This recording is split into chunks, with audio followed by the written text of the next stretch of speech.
नमस्कार साथियों, मैं आर राजपूत और आप देख रहे हैं आर राजपूत जोन।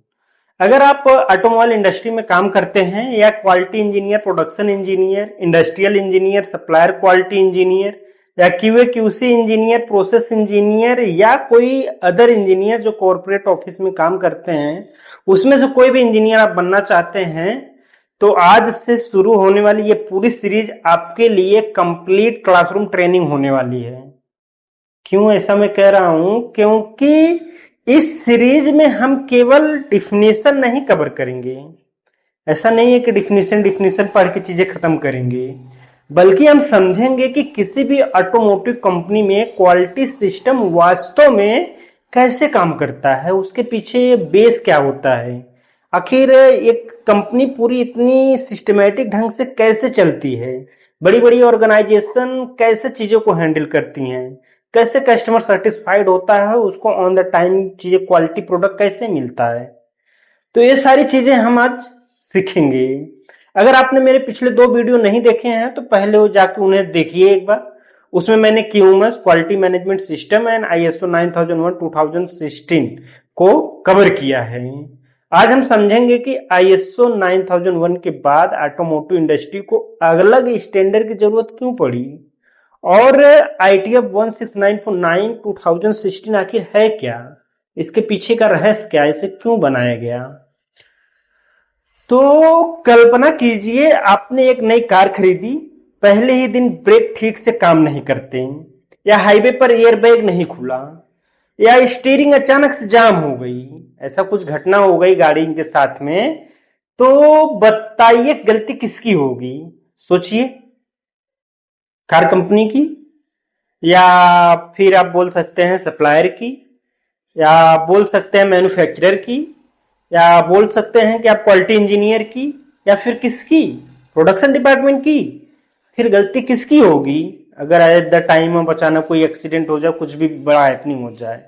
या डिजाइन टीम की? बताइए। तो इसके पीछे आपको मैं बता दूं, सच तो यह है कि किसी एक व्यक्ति की गलती नहीं होगी इसमें। सबसे बड़ी बात पहले ये गलती होती है पूरे क्वालिटी मैनेजमेंट सिस्टम की। अगर बियर बैग नहीं खुला टाइम पे और कुछ हैपनिंग हो रहा है तो पूरे क्वालिटी सिस्टम फेल होता है। और इसी समस्या को रोकने के लिए ऑटोमोटिव इंडस्ट्री ने एक मजबूत क्वालिटी स्टैंडर्ड बनाया और उसका नाम रखा गया IATF 16949 2016। आगे बढ़ने से पहले एक छोटा रिवीजन करते हैं। आईएसओ 9001 क्या है? मैंने पिछले वीडियो में बताया है, अच्छे से कवर किया है। अगर जो वीडियो पूरा देखा होगा तो उसको ये चीजें क्वेश्चन आसान लग रहा होगा, बाकी जो नहीं देखा है मैं उसके लिए बताता हूं। आईएसओ 9001 एक इंटरनेशनल क्वालिटी मैनेजमेंट स्टैंडर्ड्स है, या किसी भी इंडस्ट्री में लागू हो सकता है, जैसे हॉस्पिटल हो गए, कॉलेज हो गए, सॉफ्टवेयर कंपनी हो गई, बैंक हो गया, होटल्स हो गए, रेस्टोरेंट्स हो गए, या किसी नॉर्मल पैकेजिंग फैक्ट्री हो गई, पार्ले जी बनाने वाली कंपनी हो गई, चिप्स बनाने वाली हो गई, एमएसएमई वाली कंपनी हो गई, सर्विस प्रोवाइडर कंपनी हो गई, मैन्युफैक्चरिंग से रिलेटेड जो नॉर्मल बनाती हैं वो हो गई, ऑयल रिफाइनिंग वाली कंपनी हो गई। ये जो आईएसओ 9001 2015 है, ये हर एक रेगुलर कंपनी में काम करती है, ये सब जगह लागू होता है। आईएसओ 9001 ये बताता है कि कस्टमर सेटिस्फैक्शन कैसे बढ़ती है, प्रोसेस कैसे कंट्रोल होता है, रिस्क कैसे मैनेज करना है और लगातार इंप्रूवमेंट कैसे करनी है। बस इस पे ही आईएसओ 9001 2016 हमारा काम करता है। लेकिन यहाँ एक बहुत बड़ी समस्या थी कि अगर अब मैं आपसे एक सवाल पूछूं, क्या कार बनाना और बिस्किट बनाना एक जैसा काम है? क्या बिस्किट बनाने वाली कंपनी और कार बनाने वाली कंपनी का दोनों का फंक्शन सेम होता है, या सेम स्टैंडर्ड दोनों में लगाया जा सकता है? क्या दोनों सेम स्टैंडर्ड से चलाया जा सकता है? तो मेरा जवाब होगा बिल्कुल नहीं। कार में लगभग 25,000 से 35,000 पार्ट होते हैं। हर पार्ट अलग अलग सप्लायर से आता है। हर पार्ट की सेफ्टी महत्वपूर्ण होती है। अगर केवल एक बोल्ट भी खराब होता है तो पूरा व्हीकल अनसेफ हो जाता है। उसे चलाने योग्य नहीं रहता। पूरी व्हीकल 25 के 25,000 पार्ट वाले लगे, सेब की धरी के धरी रह जाएंगे। समझ पा रहे हैं आप? इसलिए ऑटोमोबाइल इंडस्ट्री में, ऑटोमोटिव इंडस्ट्री को ISO 9001 से भी अधिक कठोर स्टैंडर्ड चाहिए था, जो हर एक चीज को बारीकी से ध्यान में रख सके। यहीं से IATF 16949 2016 की आवश्यकता का उद्गमन हुआ, पैदा हुआ। और समझिए ऑटोमोटिव इंडस्ट्री इतनी अलग क्यों है। तो ऑटोमोबाइल इंडस्ट्री दुनिया की सबसे हाई प्रिसीजन इंडस्ट्री में से एक होती है, जिसमें बहुत ही हाईली रिस्क होता है, बहुत बारीकी से ध्यान देना पड़ता है, लाइफ की सवाल हो जाता है। बड़े बड़े पैसेंजर में लोग बैठ के आते हैं, तो चीजें डिपेंड करती हैं। एक कार में इंजन होता है, आपको पता है, ट्रांसमिशन होता है, ब्रेक सिस्टम होता है, ABS सिस्टम होता है, ECU सिस्टम होता है, सेंसर होते हैं, एंड बहुत सारे अदर पार्ट्स होते हैं, जैसे एयरबैग्स हो गए, फ्यूल सिस्टम है, इको सिस्टम है, कार्बोरेटर सिस्टम है, साइलेंसर सिस्टम है, इलेक्ट्रिकल वायरिंग अलग अलग जगह से रहती हैं बहुत सारी, बैटरी सिस्टम है, ऑटो चार्ज सिस्टम है, सेल्फ सिस्टम है, सीट बेल्ट सिस्टम है, सीटिंग सिस्टम है, गियर सिस्टम है, स्टीयरिंग सिस्टम है। बहुत सारी ऐसी सिस्टम है जो एक कार बनाने वाली कंपनी में यूज होती हैं। उसमें से अभी जैसे नॉर्मल बिस्किट बनाने वाली कंपनी के लिए एक दो पार्ट पे वर्क करना रहता है, लेकिन कार मैन्युफैक्चरर या बड़ी ऑटोमोटिव कंपनी के लिए ये बहुत बड़ा टास्क होता है। अगर इनमें से किसी एक भी फेलियर जानलेवा हो सकता है, अगर इसमें कोई एक भी फेलियर हुआ तो जानलेवा हो सकता है, आपको भी पता ही है। इसलिए ऑटोमोटिव इंडस्ट्री क्वालिटी के मामले में कोई रिस्क नहीं ले सकती, इसलिए इसकी बहुत जरूरत पड़ती है। अब समझते हैं कि ITF 16949 2060 का फुल फॉर्म क्या है। तो मैं आपको बताऊं, ITF का full form international automotive task force है। याद रखिए, बहुत से लोग गलती से इसे सर्टिफिकेशन कंपनी समझ लेते हैं कि ITF अपना सर्टिफिकेशन बॉडी है जो सर्टिफिकेशन रिलीज करती है ऑटोमोटिव सेक्टर में, अलग अलग इंडस्ट्री में, बट ऐसा कुछ भी नहीं है।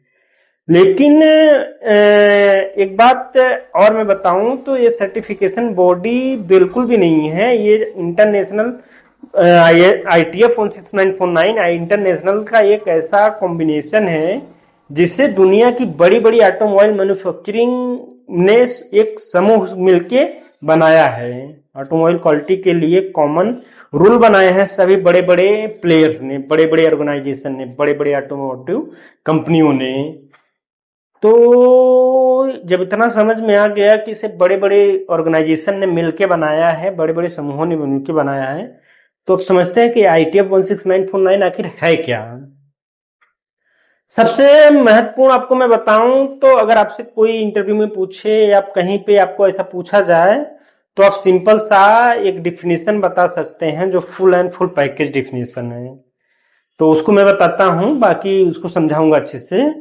तो ITF का जो डिफिनेशन है उसको आप बोल सकते हैं ITF 16949 एक international automotive quality management system standard है जिसे ऑटोमोटिव मैन्युफैक्चरिंग और ऑटोमोटिव पार्ट सप्लायर्स के लिए विकसित किया गया है। इसका उद्देश्य defect prevention, process standardisation, risk reduction और कंटिन्यू इंप्रूवमेंट पे के माध्यम से कस्टमर सेटिस्फेक्शन को बढ़ाना होता है। यह इसका इतना बता दिए तो मतलब आप 100% ITF क्या होता है उसको एक्सप्लेन कर दिए। अब इससे आसान भाषा, अब इसको एकदम आसान भाषा में तोड़ मरोड़ के आपको मैं समझाता हूं। यदि जैसे ISO 9001 क्वालिटी का एक जनरल रूल बुक है, तो ITF 16949 2016 ऑटोमोबाइल इंडस्ट्री का एक स्पेशल रूल बुक है। आया समझ में? नहीं आया तो फिर से मैं अगला रिपीट करता हूं। मान लीजिए एक स्कूल है, उसमें बहुत सारे बच्चे हैं एक साथ, उसमें सभी बच्चे साथ के लिए जनरल रूल बना दिया गया है। बुक ऐसा है कि जिसमें मान लीजिए एक स्कूल है जिसमें सभी छात्र के लिए एक जनरल रूल बुक बना दिया गया है। यही ISO 9001 है। और उस स्कूल में एक साइंस लेबोरेटरी है, वहां अतिरिक्त नियम होते हैं क्योंकि उसके लिए स्पेशल कागज बना दिए जाते हैं।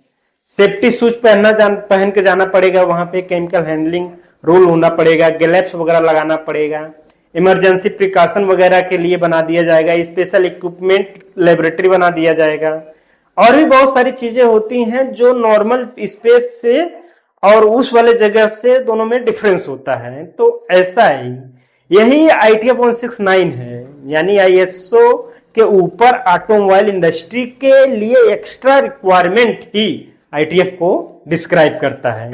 अब सवाल लागू होता है कि ITF लागू कहां होता है।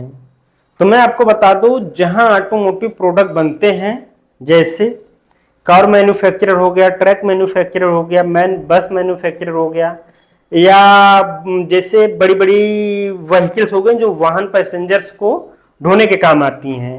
मोटरसाइकिल मैन्युफैक्चरर में भी अपना ITF का स्टैंडर्ड यूज होता है। ऑटो कंपोनेंट जो भी मैन्युफैक्चर ऐसा करेगा उसमें हमारा ऑटोमोटिव कंपनी का स्टैंडर्ड्स लगेगा।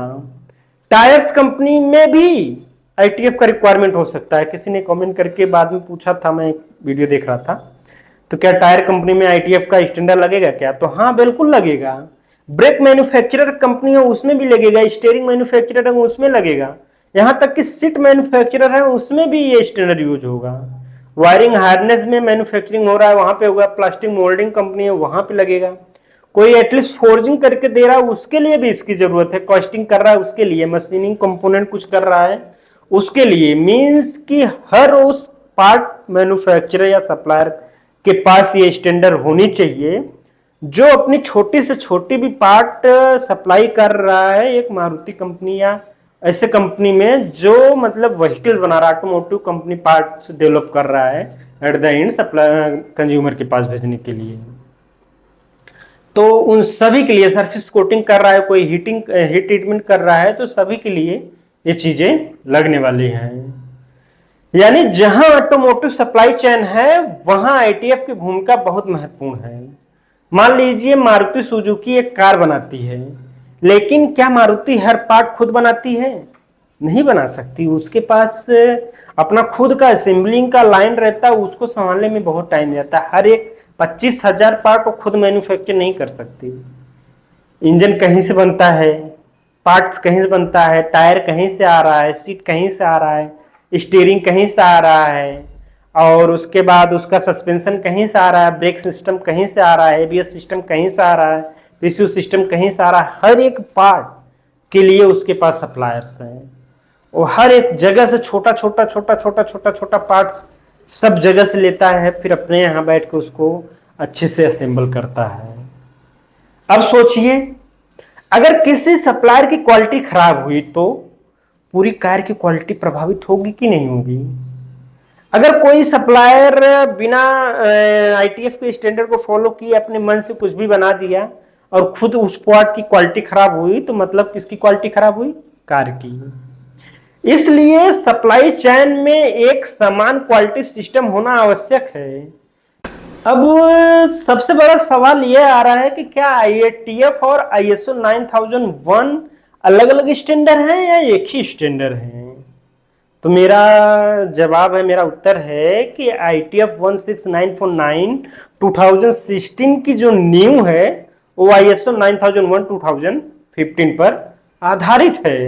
बिना ISO 9001 के ITF पूरा कंप्लीट नहीं है, क्योंकि सब बहुत सारी रिक्वायरमेंट हमारी जो इसमें जोड़ी गई हैं और बाकी सारी चीजें पुराने बेस पे ही डिपेंड है। लेकिन इसमें मैं आपको बताऊं तो ऑटोमोटिव इंडस्ट्री के लिए अतिरिक्त रिक्वायरमेंट जो जोड़ी गई हैं इन्हें ऑटोमोटिव स्पेसिफिक रिक्वायरमेंट भी कहा जाता है। और तो और कस्टमर अगर कुछ अपना स्पेसिफिक देना चाहता है रिक्वायरमेंट, वो भी इसमें ऐड किए हैं कि अगर कुछ भी कस्टमर अपना स्पेसिफिक दे रहा है तो उसको किस हिसाब से मॉडिफाई करके उसको देना है, कुछ हिसाब से उसके रिक्वायरमेंट को फुलफिल किया करना है। इसमें और इसमें तो अलग जो शामिल है वो चीजें मैं आपको बताता हूं। ITF का जो मेन पर्पज है बनाने का, उसमें है defect prevention, risk based thinking, product safety, traceability, customer specific requirement अभी जो बात किया था मैंने, सप्लायर डेवलपमेंट, एपीक्यूपी, पीपैप, एफएमईए जो आईटीएफ के कोर टूल में आते हैं, उसका सीपी हो गया, एसपीसी हो गया, एमएससी हो गया, ये सारी चीजें इसमें एक्स्ट्रा ऐड करके दी गई हैं। कंट्रोल प्लान हो गया और भी बहुत सारी टूल्स इसमें ऐड की गई हैं जो बेसिकली ITF 16949 को एक पूरा सिस्टम में कन्वर्ट करती है। और यही सिस्टम क्वालिटी को मैनेजमेंट करने में एकदम हेल्प प्रोवाइड करती है। इन सभी विषयों को हम आगे पूरी सीरीज में विस्तार से सीखेंगे। तो आज की वीडियो में हमने कवर किया ऑटोमोबाइल इंडस्ट्री को अलग अलग स्टैंडर्ड की आवश्यकता क्यों पड़ी, ISO 9000 अकेला पर्याप्त क्यों नहीं था, ITF का फुल फॉर्म क्या था, ITF 16949 क्या है, किन इंडस्ट्री में इसे लागू किया जाता है, ऑटोमोटिव सप्लाई चेन में इसकी आवश्यकता क्यों है, ये क्यों इंपॉर्टेंस है, और भी बहुत सारी चीजें हमने आज की वीडियो में कवर किया। बाकी चीजें अब ये सीरीज चलती रहेगी, अब इसके बाद एक के बाद एक वीडियो आती रहेगी, तो हर एक वीडियो में कुछ नया सीखेंगे हम। तो दोस्तों यह केवल शुरुआत है, अगले भाग में हम समझेंगे कि ITF 16949 2016 का इतिहास क्या है, यह स्टैंडर्ड कैसे बना, IS 16949 क्या था, ISO TS से ITF 16949 तक का पूरा सफर कैसा रहा, और दुनिया की कौन सी ऑटोमोटिव कंपनी इसके पीछे है। अगर यह वीडियो आपको पसंद आया हो तो इसे अपने उन दोस्तों के साथ जरूर शेयर करो जो ऑटोमोबाइल क्वालिटी या मैन्युफैक्चरिंग इंडस्ट्री में अपना कैरियर सेट करना चाहते हैं। बाकी मैं हूं ER राजपूत और आप देख रहे हैं ER राजपूत जोन। इस मास्टर क्लास का पहला लेक्चर में अभी मैं समाप्त किया, मिलते हैं अगले लेक्चर यानी पार्ट 2 में। तब तक के लिए जय हिंद, जय भारत।